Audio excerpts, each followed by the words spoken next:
Bonjour et bienvenue sur Marqueur, votre podcast 100% marketing durable, car je suis convaincue que le marketing durable, c'est le marqueur de la bonne santé des entreprises. Le marketing, c'est le cœur de l'entreprise avec la proposition de valeur, des produits ou services. Et gérer des projets marketing avec le cœur nous emmène plus loin dans la formulation d'une offre qui fait sens aussi bien pour vos clients que pour vos collaborateurs. Je m'appelle Diane Cantan et après plus de 20 ans en marketing et communication digitale, j'ai décidé de partager ces convictions en réalisant des épisodes en solo ou avec des invités où j'aborde les différents sujets de marketing durable, communication responsable, numérique responsable et plus largement des enjeux liés à la RSE. Aujourd'hui, je vous propose de ralentir. Oui, ralentir, mais pour mieux faire. Dans un monde où les contenus pleuvent, où les newsletters, les posts, vidéos et articles s'enchaînent sans répit, on oublie parfois l'essentiel, pourquoi on communique, pour qui et comment. Et si la sobriété éditoriale devenait la meilleure alliée des communicants? Moins de contenu inutile, plus de sens, plus d'impact et donc moins d'empreinte environnementale. Et bien ça tombe bien, c'est exactement le sujet de mon invité aujourd'hui, Ferréole Lespinasse, qui est consultante et experte en langage clair, on reviendra sur ce sujet-là après, consultante et autrice du livre Sobriété éditoriale, le guide pour éco-concevoir vos contenus, 2e édition qui vient tout juste de sortir en 2025. Avec elle, nous allons parler chiffres, obligations, bonnes pratiques, mais surtout une méthode claire pour faire rimer communication et responsabilité. Vous vous demandez peut-être comment rendre vos contenus plus utiles, plus sincères, si votre marque doit envisager de quitter les réseaux sociaux, comme peut-être certaines l'ont fait déjà, et même quel est le cycle de vie, non pas d'un produit, mais d'un contenu. Est-ce que c'est possible ça? Oui, on va découvrir tout ça avec mon invité dans cet épisode de Marqueur. Bonjour Ferréole. Bonjour Diane. Alors je suis ravie de t'accueillir aujourd'hui dans un petit cocon du 13e arrondissement de Paris, ou 12e, je ne sais plus. 13e. Tu es une invitée recommandée par Marion Rébier, qui fait partie de la même association que moi, l'association Point de Mire. Et évidemment, tu connais bien l'association Point de Mire et tu connais bien Bella, l'auto que j'ai aussi interviewée dans un précédent épisode. Alors, par contre, les auditeurs, en tout cas les miens de Marqueur, je pense qu'ils ne te connaissent pas encore. L'idée, c'est que tu te présentes un peu quel est ton parcours, qu'est-ce qui a fait que tu es arrivé jusque-là. Eh bien, déjà, merci de m'accueillir sur ce podcast, sur Marqueur. Alors, en ce qui concerne mon parcours, moi, je viens de la rédaction. Et puis, ce qui a fait que j'en suis arrivée jusque-là, donc j'ai démarré autour de la rédaction en 2009. À l'époque, c'était les premières formations rédaction web. Donc, j'ai commencé à structurer toute une méthodologie là-dessus. Puis très vite, je me suis rendu compte que les gens parlaient beaucoup pour rien dire et que les boîtes communiquaient beaucoup de manière égocentrée. Sans blague. Et du coup, j'ai toujours été étonnée par rapport à cet état de fait. Et donc, j'ai commencé à structurer ma démarche. Alors, à l'époque, je parlais d'écologie éditoriale. L'idée, c'était de dire, si on n'a rien à dire, on dit rien. Il faut se rappeler que c'était l'époque où, sous prétexte que le contenu est roi, il y avait, et il y a toujours d'ailleurs une déferlante de contenu pas forcément utile. Du coup, en 2015, comme je disais, je parlais d'écologie éditoriale. Et puis en 2018, quand j'ai rencontré la sobriété numérique, j'ai vraiment structuré mon approche autour de la sobriété éditoriale. Et donc, en fait, c'est une approche que j'ai structurée aussi dans le livre. Et aujourd'hui, j'anime des accompagnements autour de la sobriété éditoriale et du langage clair. J'anime également des formations, des sensibilisations. Et puis, je rédige également. J'interviens par exemple en refonte éditoriale de sites internet, mais également rédaction de tous les contenus dont une organisation peut avoir besoin, avec bien sûr des contenus teintés de sobriété éditoriale et également respectant le langage clair. Alors, on va revenir sur l'ensemble de ces notions que tu évoques. Finalement, la sobriété éditoriale, qu'est-ce que tu mets derrière ? Alors, la sobriété éditoriale, ce que je mets derrière, l'idée, c'est vraiment d'être dans une approche de réflexion autour de ces contenus. L'idée, c'est vraiment de réfléchir à la pertinence et au choix de communication. Est-ce qu'il est pertinent de communiquer ? C'est-à-dire pas communiquer parce que tout le monde le fait ou parce que l'an dernier j'ai fait comme ça, mais est-ce que vraiment il y a une utilité? Et puis dans la sobriété éditoriale, on va vraiment aussi avoir une réflexion sur tout le cycle de vie du contenu. J'y reviendrai. En fait, l'objectif, c'est vraiment de réduire l'empreinte de la communication. Je parle beaucoup de numérique, mais ça concerne aussi le print. C'est également de respecter la charge mentale des publics, mais aussi la charge de travail des communicants, et puis optimiser la cohérence des actions de communication, parce qu'aujourd'hui, on est quand même dans une société où on communique beaucoup, donc ça fait beaucoup de bruit, mais est-ce que c'est réellement efficace? Ça, c'est toute la complexité de se dire entre la performance d'un message, d'un contenu ou de multitudes de messages et de contenus, est-ce qu'ils sont, tous, bien pertinents?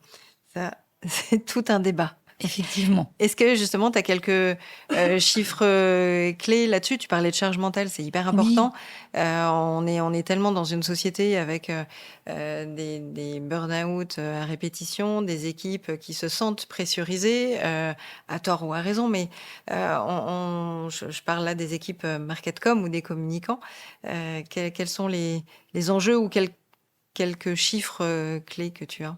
Ben, en fait, effectivement, au-delà même, c'est pas seulement les équipes marketcom qui sont pressurisées. Aujourd'hui, l'abondance d'informations, c'est reconnu comme une forme de pénibilité au travail.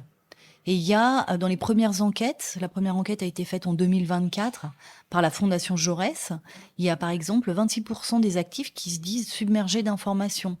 Et ça nuit, alors après j'ai oublié les chiffres, mais en gros, l'enquête explique que ça nuit à leur capacité de travail. Et effectivement, on le voit, enfin, le burn-out, la problématique de réception trop nombreuse d'informations, d'autant qu'aujourd'hui, on a de l'information par exemple Slack, Mattermost, enfin tout dépend où sont les plateformes, par les mails, par les téléphones, par les WhatsApp, par Teams, etc. Enfin, Les notifications, voilà. multiples et variées qui arrivent, en pop-up sur l'ordi, qui arrivent, en pop-up sur le téléphone, c'est vrai que pour rester concentré, clairement pendant 1 heure d'affilée, c'est compliqué aujourd'hui, Ouais, hein. et c'est effectivement, là, il y a également l'Observatoire de l'infobésité de la collaboration numérique qui a fait pas mal d'enquêtes dessus, donc ça peut être intéressant d'aller regarder. Mais aujourd'hui, effectivement, il y a une grosse problématique. Et cette problématique, elle est dans le monde du travail, mais elle est aussi dans le monde, dans la société civile. Oui, dans la sphère pro, Euh, perso. Voilà, dans la sphère perso. Parce qu'effectivement, il y a toujours cette fondation Jean Jaurès qui explique que 54% des Français déclarent une surcharge informationnelle, ce qui conduit 70% d'entre eux à limiter, voire à cesser de consulter les informations. Donc en fait, à force de trop communiquer, on est responsable de l'invisibilité des messages.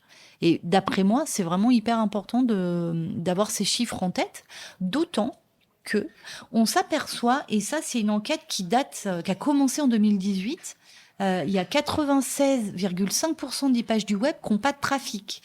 Donc ça veut C'est dire... énorme, ça, c'est ce que tu mettais, oui, Ouais, c'est ouais. énorme. Mais donc ça veut dire qu'on communique beaucoup, donc on surcharge d'informations les personnes, et nos actions n'ont aucune efficacité. Et en plus, et tu le sais aussi bien que moi, il y a quand même les enjeux d'une pollution numérique qui est grandissante. Et donc, on se retrouve avec des cimetières numériques impressionnants. Donc, effectivement... Et ça, les gens n'ont pas conscience, en fait. Non. C'est toujours la problématique du digital, c'est que quand tu l'as en print et que tu gardes des magazines à foison sur ton bureau, à un moment donné, la pile, elle est trop haute et tu dis, oh là, faut que j'en fasse quelque chose, que je le jette, que je le lise, que je déchire une page, que je garde. Enfin, ça, c'était les étapes d'avant qu'on a connues. Parce que d'une autre génération, maintenant, les tout jeunes, comme ça, ils ont moins connu le print. Tout est digital et on se dit, finalement, je garde ce fichier, je garde ce doc, je garde ce mail, je lis à peine une info, je m'abonne à une newsletter, mais je lis trop en diagonale. C'est un peu le risque aujourd'hui. On ne se rend pas compte que ça a quand même un poids quelque part sur les serveurs, sur les data centers, et que ça a une empreinte environnementale importante. Oui, on ne se rend pas compte, d'autant plus qu'il ne faut pas oublier qu'à un moment, c'était la mode de mettre dans son mail ne m'imprimer que si vous en avez besoin. Donc, il y a encore des idées reçues, un peu fausses, qui disent c'est plus écologique d'envoyer un mail que de garder un papier. Et je ne suis pas si sûre, en fait, par rapport au problème de stockage. Donc effectivement. Normalement, on a moins le réflexe d'imprimer, déjà, par rapport à un certain temps. Enfin, moi, j'ai le souvenir, effectivement, j'avais un responsable qui adorait imprimer tous ses mails. Enfin, maintenant, il n'y a plus besoin. Mais au-delà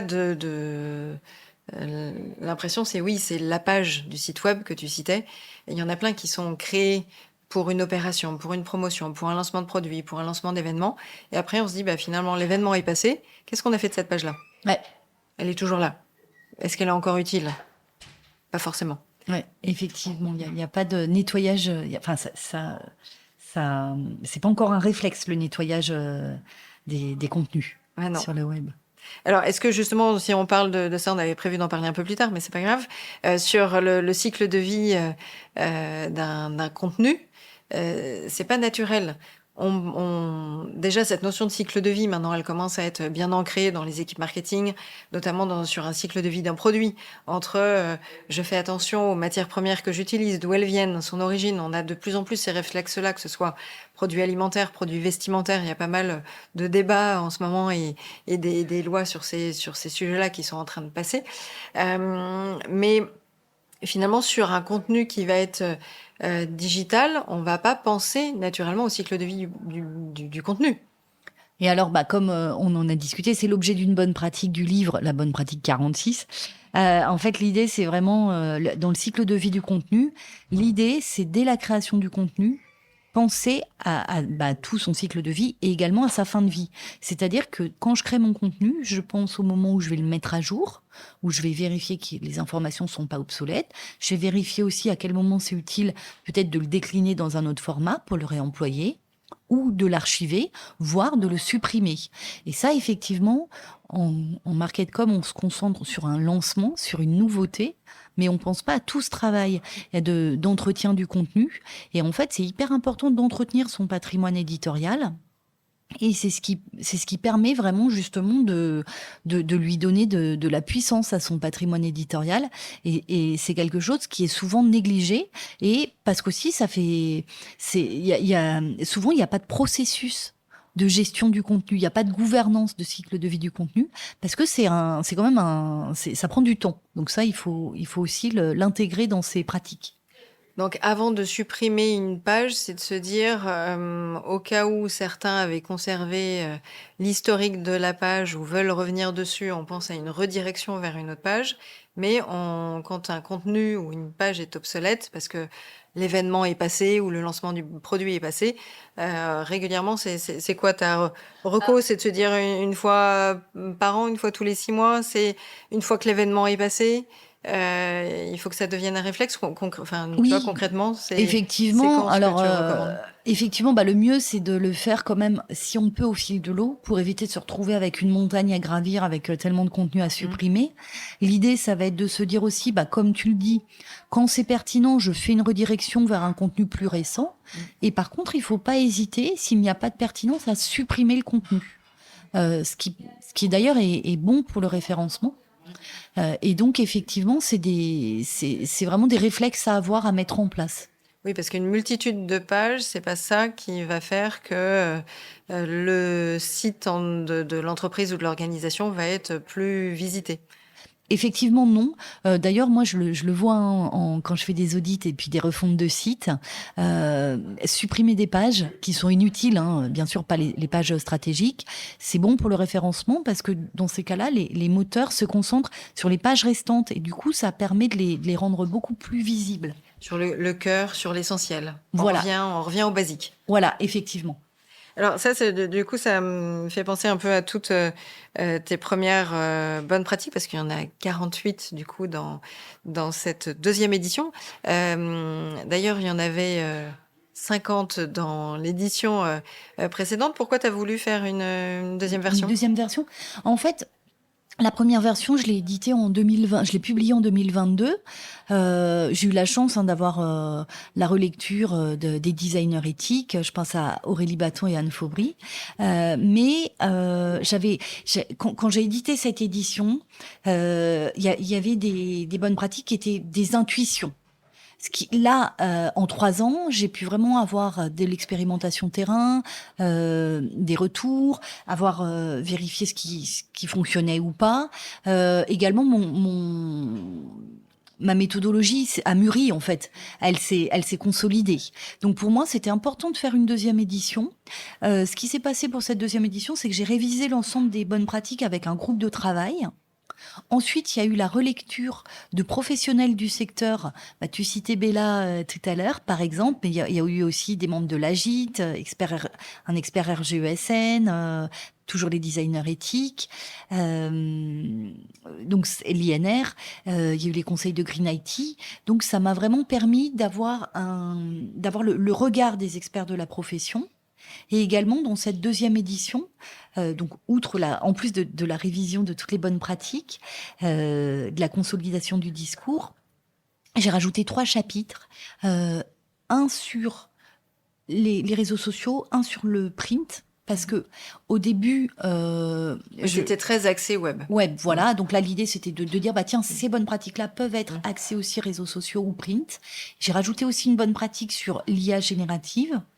Et puis, Vaste sujet ouais, qui peut faire débat, mais vraiment depuis 2024, en fait, depuis l'an dernier, effectivement. ça fuse de Et partout. effectivement. Et puis du coup, il y a eu aussi le bouquin. Il fonctionne avec un référentiel de conformité, c'est-à-dire que c'est un référentiel qui permet de dire, bah, est-ce que oui ou non j'ai validé la bonne pratique. Donc ça permet de donner une note pour s'auto-évaluer en sobriété éditoriale. Et ce référentiel, il est disponible en version anglaise aussi. Ça, c'est une nouveauté dans cette version. Ok, bah oui, je l'ai vu sur ton site. Qu'on peut tout télécharger. C'est ça aussi qui est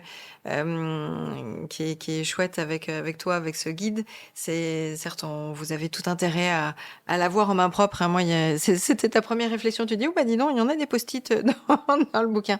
Bah oui, parce qu'il y a plein de bonnes astuces qui sont sympas à garder et à conserver. Donc c'est bien de l'avoir en version papier. Je suis encore une vieille école. J'aime bien ressentir les choses comme ça. Mais pour autant, ton site internet est hyper bien fait. Il y a plein de choses qu'on peut télécharger, plein d'astuces. Ton référentiel qu'on peut télécharger en Excel aussi pour se dire est-ce que c'est bon, je peux valider cette règle ou pas.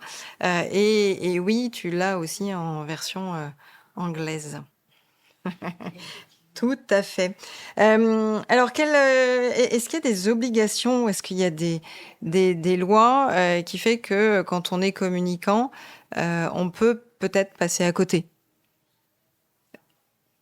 Je pense soit la loi Rennes ou... Alors effectivement, en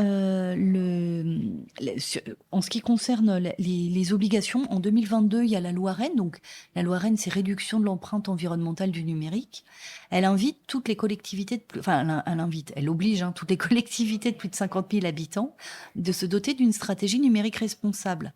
Cette stratégie numérique responsable, il y aura des informations sur, par exemple, les équipements, le cycle de vie des équipements, mais la sobriété, il y a effectivement d'autres aspects, et la sobriété éditoriale est une manière de répondre à cette loi Rennes. Donc ça, c'est intéressant parce que ça permet aux équipes communicantes de penser au cycle de vie des contenus.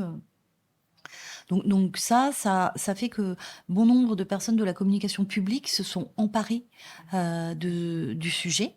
Il y a également aussi aujourd'hui une autre loi, c'est pas une loi, c'est une norme ISO, la norme ISO 24495. Elle concerne la notion de langage clair. Et là, l'idée aussi, c'est que elle est importante pour les entreprises publiques ou qui ont des liens forts avec les publics, parce qu'elle invite à clarifier la communication pour faciliter les informations sur les sites. Donc ça, c'est 2 incitations qui sont en faveur de la sobriété éditoriale. Aujourd'hui, il y a aussi moi j'appelle ça un changement de perspective, parce que on parle beaucoup de marketing responsable, de communication responsable, et du coup, la sobriété éditoriale, c'est vraiment, alors c'est pas une obligation, le market et la com responsable, mais par contre, la sobriété éditoriale, c'est une manière de les mettre en place de manière opérationnelle.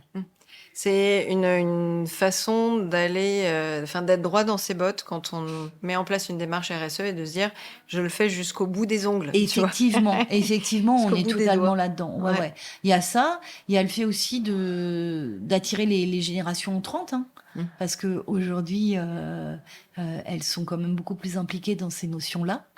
Et en quête de sens. Et donc, ouais. autant que ce soit clairement dit explicite, mais de façon simple et limpide quand on va sur le site internet. Bien sûr. Sur une page carrière, par exemple, ou autre, quel est le niveau de l'information. Alors, tu as abordé à plusieurs reprises là, cette notion de langage clair. Et est-ce que tu peux faire une différence entre langage clair ou le FALC, le FALC? Quelle est la nuance? Parce que finalement, quand on s'exprime, on a tendance alors évidemment, on ne rédige pas en écrit de la même façon qu'on parle, mais pour autant, on peut avoir un langage un petit peu alambiqué ou autre. Et comment on arrive à faire un langage clair, pertinent, et qu'est-ce que c'est? Alors, pour répondre parce qu'il y a plusieurs questions dans ta question, mais c'est une très bonne question. Alors, le langage clair, donc comme je l'ai dit, c'est une norme ISO. En fait, ça va se concentrer sur la capacité des lecteurs à bien utiliser un document. Donc l'idée, c'est que le lecteur il puisse comprendre ce qu'il trouve, enfin trouver facilement ce qu'il cherche, comprendre ce qu'il trouve et qu'il utilise ce qu'il trouve pour répondre à son besoin. Donc l'objet, comme tu l'as dit, c'est de s'affranchir de tout ce qu'on a pu apprendre à l'école où c'est normal d'écrire une phrase de 10 lignes avec plein d'idées. Là, l'idée, c'est vraiment d'être plutôt dans une clarification de l'information qui est utile pour tout le monde, utile pour celui qui écrit, utile pour celui qui reçoit l'information. Il y a des chiffres, je les ai plus en tête, mais en tout cas, par exemple, en Norvège ou en Irlande, ils avaient fait des enquêtes. Ils s'étaient aperçus qu'en reformulant un des courriers, par exemple pour British Telecom, il y avait eu vraiment une baisse significative des appels suite à ce courrier de 50%. Ou en Norvège, les appels aux services fiscaux qui avaient été divisés par plus de 2. Ça peut être assez énorme et ça peut être du coup des impacts vraiment importants. Donc il y a ça, c'est le langage clair. Ensuite, tu as nommé le FALC. Le FALC, c'est facile à lire, facile à comprendre. Les deux sont malheureusement souvent confondus. C'est différent parce que le langage clair, ça va être vraiment pour simplifier un écrit, mais ça peut être un écrit de haute volée, un écrit d'industriel par exemple, ou de haute volée. Le FALC, c'est vraiment un discours qui est plutôt facilité. À la base, c'est vraiment plutôt pour des personnes en situation de handicap ou qui ont des difficultés cognitives. Donc, on va être dans un langage quand même très simplifié, plutôt sujet-verbe complément, pour qu'il n'y ait pas d'ambiguïté. Donc, aujourd'hui, on s'aperçoit qu'il y a vraiment une confusion entre les deux, ce qui est dommage parce que parfois, si on utilise le FALC à mauvais escient, ça peut détourner le public de sa communication. Et alors justement, comment tu l'utilises ou à quel endroit tu l'utilises? Est-ce que c'est que pour les instituts ou les institutionnels dans le public que tu utilises le FALC, le langage FALC? Ou c'est à certains endroits dans un site web? Est-ce que tu dois le spécifier page Alors effectivement, il y a un logo pour voir que ce document est écrit en FALC. Après, le FALC, ça peut être utilisé où on veut, par exemple dans un dépliant touristique, effectivement dans un site, si on est dans des droits et des démarches à effectuer. Par contre, à chaque fois, il faut bien le spécifier. Et en général, quand il est utilisé, il y a une page écrite en FALC, enfin, ou en tout cas un bout de page écrit en FALC, et le reste écrit en langage clair. Donc c'est vraiment dans tout ce que l'utilisateur peut avoir besoin, mais comme je l'ai dit, c'est pas forcément que la com publique, ça peut être aussi du tourisme, etc. Tout dépend vraiment le besoin. Ouais, alors c'est marrant parce que quand je t'entends parler du langage clair, alors c'est bien, ça a été spécifié par une norme ISO du coup assez récemment. Mais pour moi, ça me fait penser au réflexe de stratégie marketing qu'on a appris ou que j'ai appris moi en école de commerce il y a un certain nombre d'années. C'est-à-dire, on pense d'abord à son audience, à l'attente, aux réelles attentes, et ensuite on décline un contenu qui est utile et pertinent, mais sans avoir un langage trop complexe ou trop jargonné, parce que justement, montrer d'être présomptueux, d'utiliser un langage trop complexe, ça peut être pertinent quand on est avocat et qu'on fait une plaidoirie devant d'autres confrères avocats, mais quand on s'adresse à un jury, on a besoin d'avoir un langage simple. Bah, finalement, quand on est sur une page internet, il faut aussi aller à l'essentiel et se dire, bah, on s'adresse à qui? C'est les fameux c'est cucu, c'est occupé, mais que tu mets autrement dans ton langage. C'est-à-dire, c'est qui, c'est quoi, c'est comment. Enfin, ce sont les règles aussi d'écriture d'un article qu'on apprend en com, on va dire. Alors, on est Donc, bien. c'est de se dire finalement, cette norme ISO, elle permet d'appliquer des choses qui sont basiques en stratégie market, mais que on ne retrouve pas dans la vraie vie. Bah, c'est ça, puis on les retrouve, enfin, c'est peut-être basique en stratégie market, c'est basique en écriture. La loi de Quintilien, c'est un ça fait partie des fondamentaux. Le problème, c'est que derrière, n'oublie pas qu'il y a eu justement bah, tout ce qui était inbound marketing, expérience client, enchantement de l'expérience client, effet waouh. Et tout ça, ça nuit en fait à la clarté de l'information. Et il y a vraiment, aujourd'hui, moi, des gens qui viennent, oui, j'aimerais un ton décalé. Il y a des fantasmes en fait. Et puis, il y a les héritages aussi, où on a l'impression que si on écrit quelque chose de manière claire, ça va simplifier tellement l'information. N'oublie pas aussi qu'il y a l'héritage des sachants qui veulent maîtriser. L'écriture, c'est très égotique, hein, attention. Et donc, en fait, ceux qui sont capables de se dire on va vers le langage clair, enfin, moi, ça fait 15 ans que je forme des communicants là-dessus. Je peux dire j'ai toujours du boulot sur le Ouais. sujet, quoi. Ça Oui, alors ça me plaît pas. c'est marrant parce que pour moi, c'est plus une évidence ou c'est là aussi la façon, je pense, dont je fonctionne. Ce que j'évoquais avec toi aussi tout à l'heure, c'était quand j'accompagne un client sur la refonte de son site web, j'aime bien repartir des bases et de se dire finalement quelles sont les différentes audiences, de quoi ils ont besoin, quels sont les produits ou les services principaux, est-ce qu'on a besoin de présenter tout? Non, ça sert à rien. Faisons un focus sur ceux qui sont réellement pertinents. Et du coup, on restructure, tu vois, on resquelette toute l'arborescence du site web avec un menu qui va être plus limpide. On va respirer. Les pages, il va y avoir un message. Ça va être structuré aussi en colonne ou en lecture ou en petits paragraphes courts. Finalement, ce sont des réflexes simples à mettre en place et qui sont efficaces. Oui, mais n'oublie pas aussi qu'il y a quand même cet héritage. Moi, j'ai vu les débuts quand on commençait à ouvrir des sites web. À la base, ce qui se passait, les gens prenaient tout ce qu'il y avait sur le print et tac, le collaient sur le web. Donc, heureusement, ça a évolué depuis parce qu'il y a l'expérience utilisateur, etc., qui est arrivée.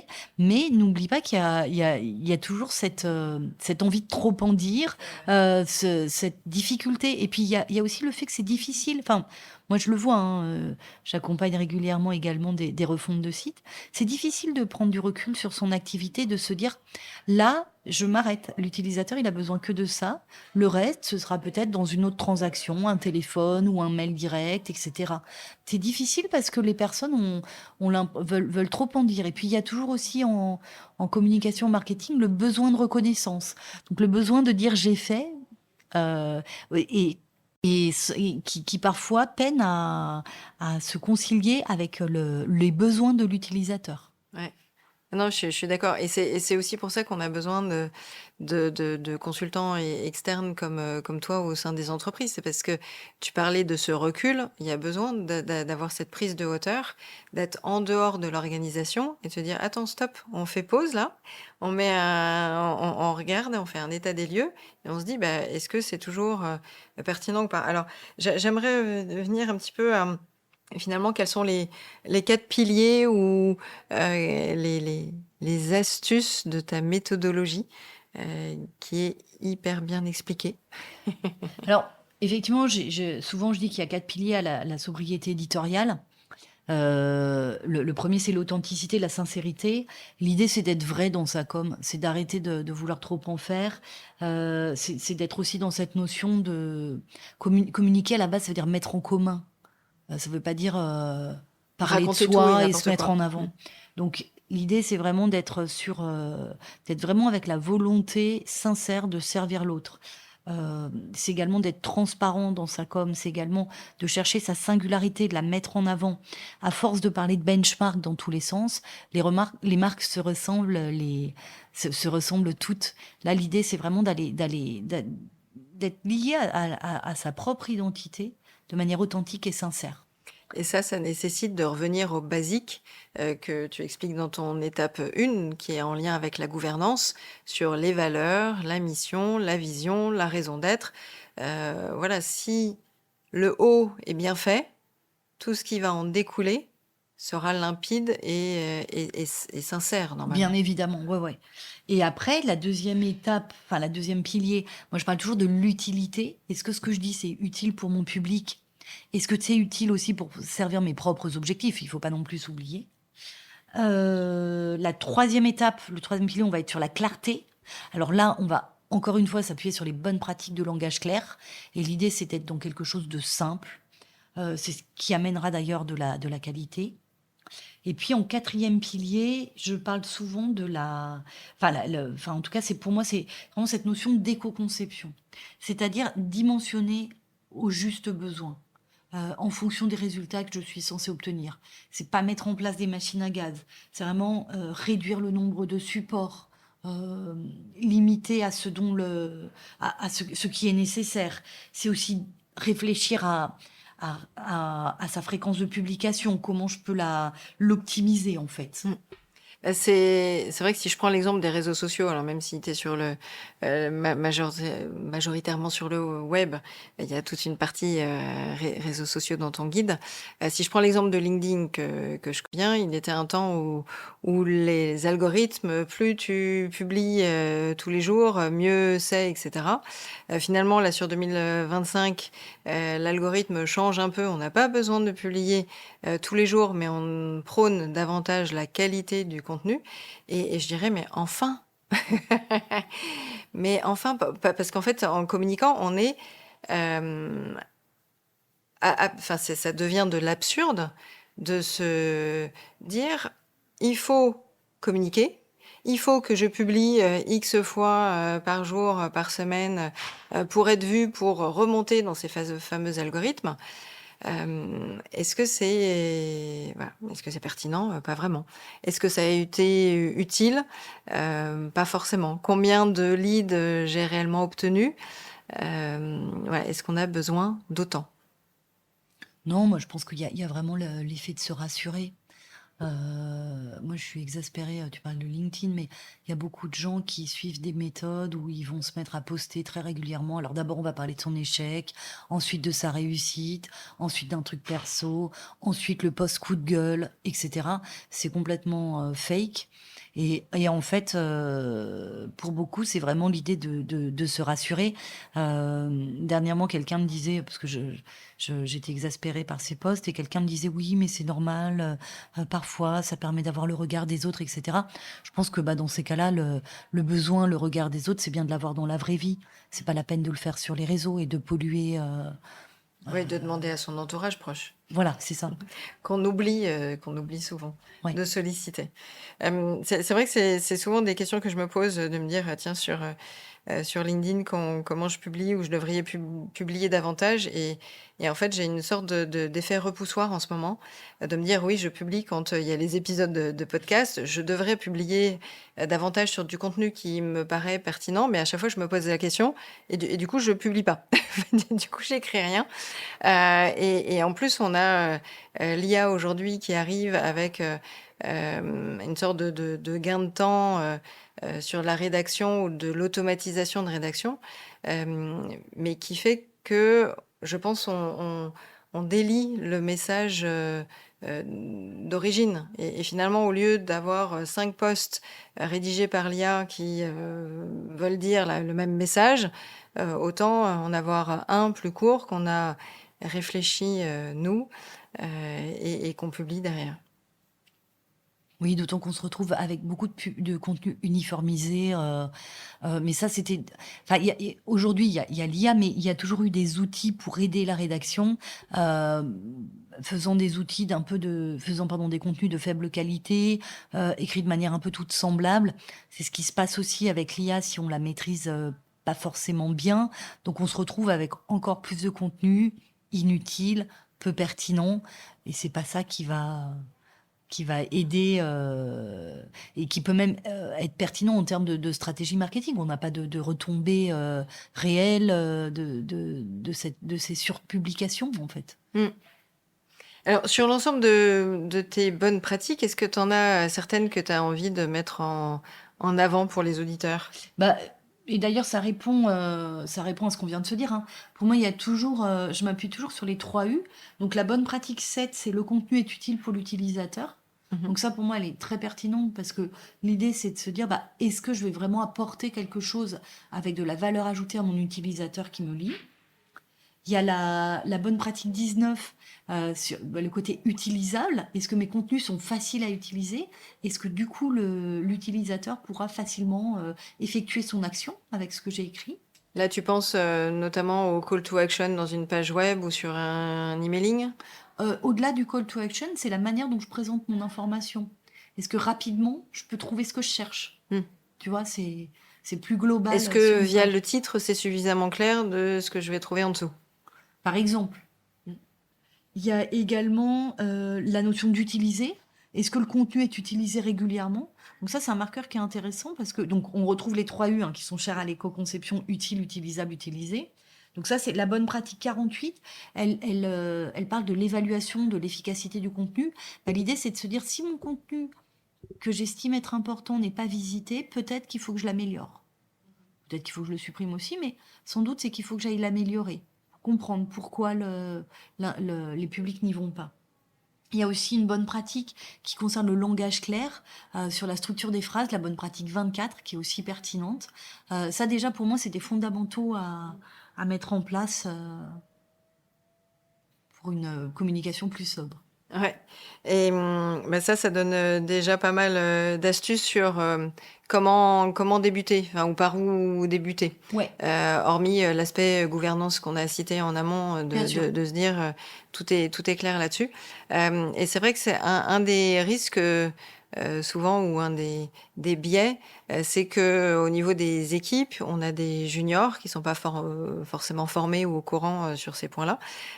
Donc on devrait former davantage dans les écoles à l'ensemble de ces sujets, mais aussi au niveau des responsables et des dirigeants qui vont mettre des objectifs et des KPI d'un nombre de likes, d'un nombre de posts dans la semaine ou dans le mois, et pas forcément les bons KPI. Est-ce que tu en as que tu recommandes? Là, tu citais par exemple de se dire, est-ce que la page, enfin, de regarder les stats, les analyses, et de se dire, on améliore ou on supprime toutes celles qui sont non vues depuis ou non visitées depuis, je sais pas, 1 mois, 2 mois, 3 mois.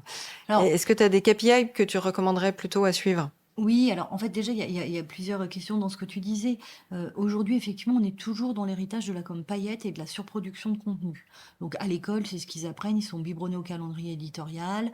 Et certains dirigeants ont effectivement cette notion-là. Donc déjà ce qui est important quand on entame une démarche de sobriété éditoriale, c'est vraiment de sensibiliser tous les niveaux, mais surtout les niveaux qui valident.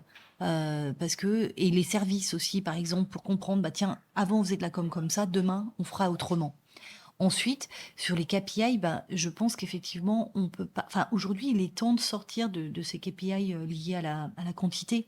C'est un peu stupide. Aujourd'hui, il faut vraiment mettre beaucoup plus de qualité. Et effectivement, bah, par exemple, faire apparaître ce travail. Alors, bien évidemment, une page, on va regarder, pourquoi pas son trafic. Mais peut-être ce qu'on peut regarder, c'est le nombre de fois où elle a été mise à jour. Peut-être qu'on peut aussi envisager, bah tiens, j'ai eu tant de contenu, enfin, j'ai mis à jour tant de contenu, j'ai supprimé tant de contenu. Il y a aussi peut-être des KPI liés à la spécificité du contenu. Tiens, j'ai écrit vraiment un contenu spécifique. C'est un contenu inédit. Peut-être, pourquoi pas, l'intérêt général de ce que j'ai fait.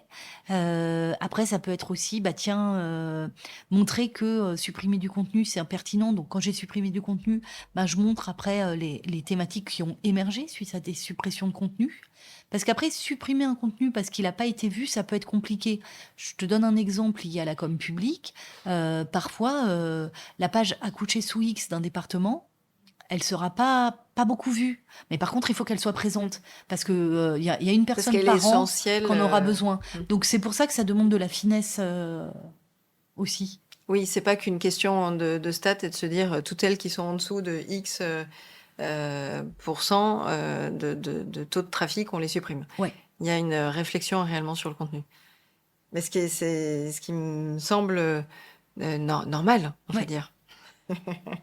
Et alors, est-ce que tu le citais aussi dans ton livre, est-ce que tu penses que les marques devraient quitter les réseaux sociaux comme tu le citais, la marque cosmétique Lush l'a fait et n'a pas perdu pour autant son audience et ses clients etc.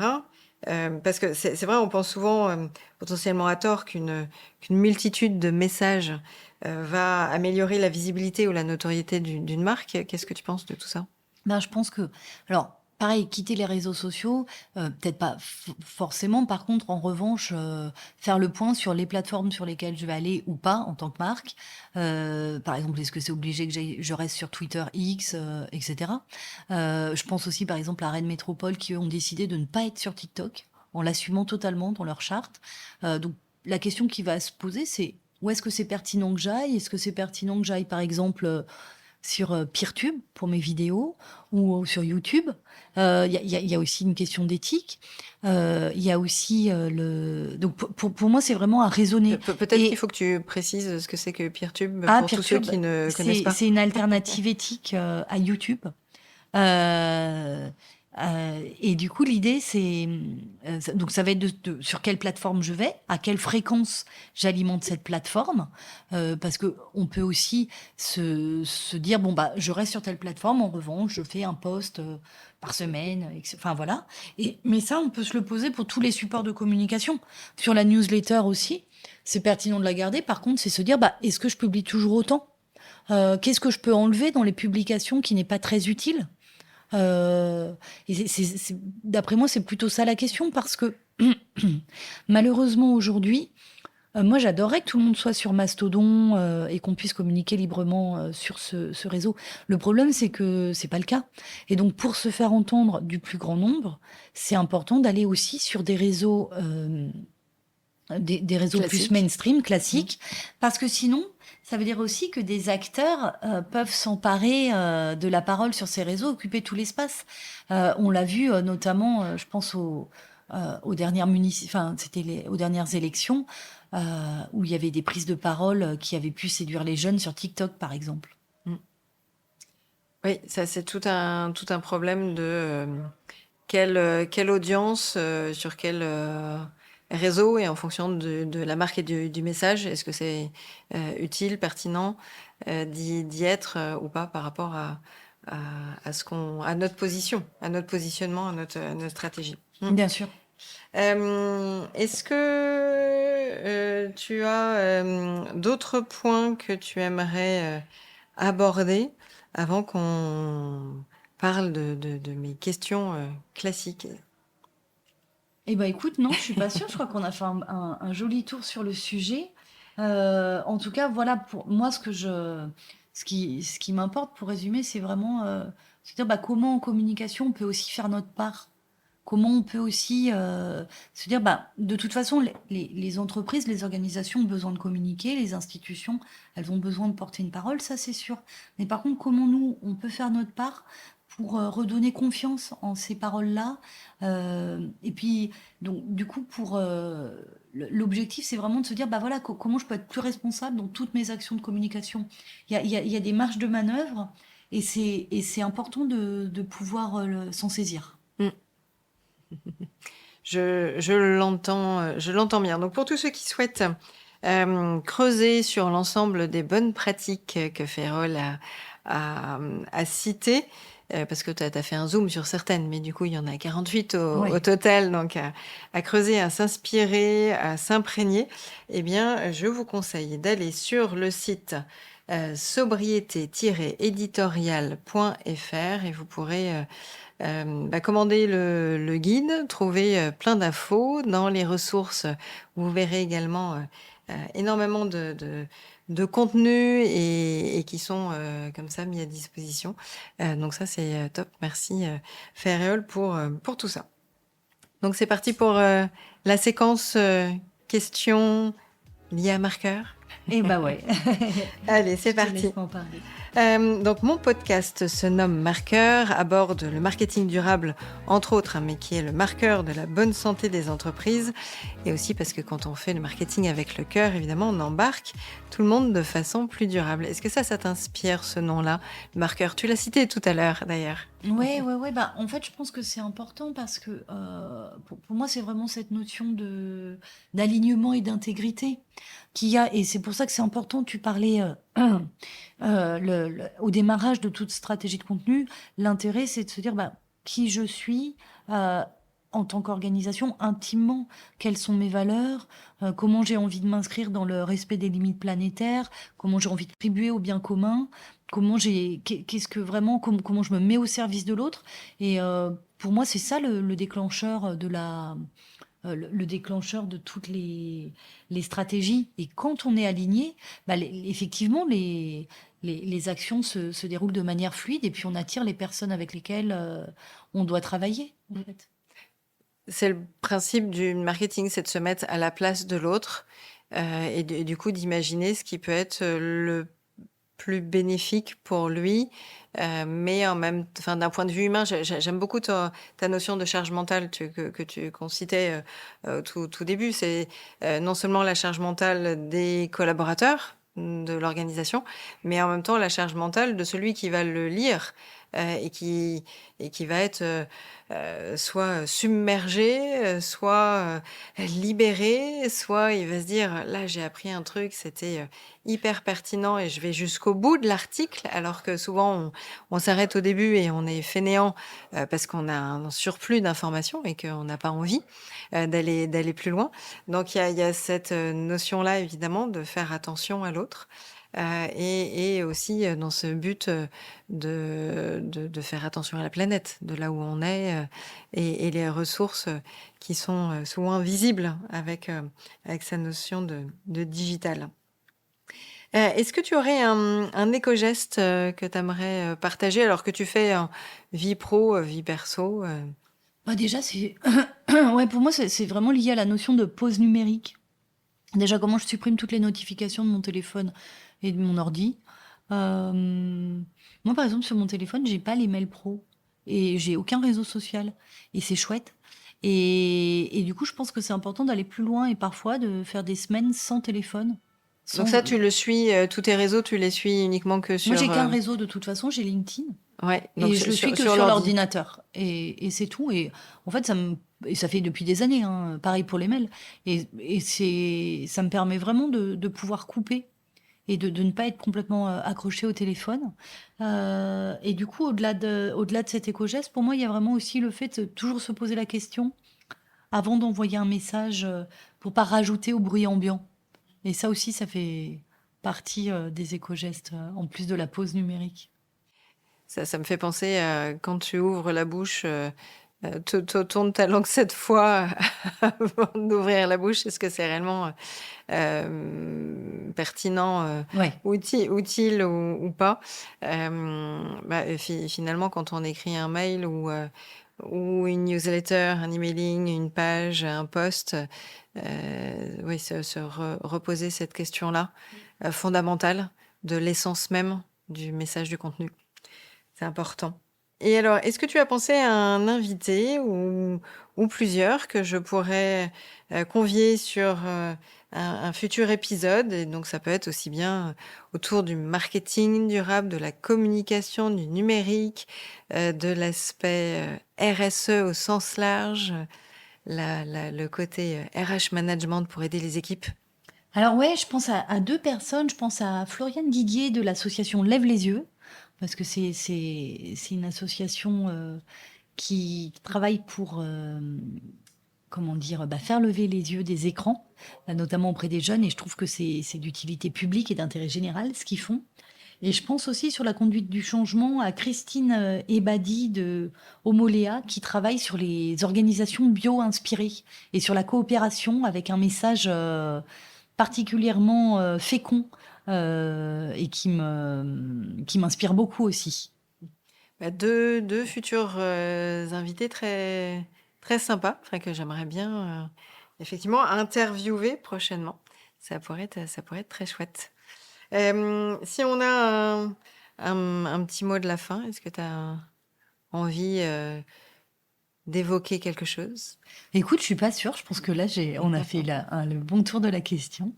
Donc, repenser au fait que la quantité n'est pas forcément la solution, mais que la qualité est bien plus intéressante à étudier. Avis aux marketeurs et aux communicants qui nous écoutent. C'était la pensée du jour.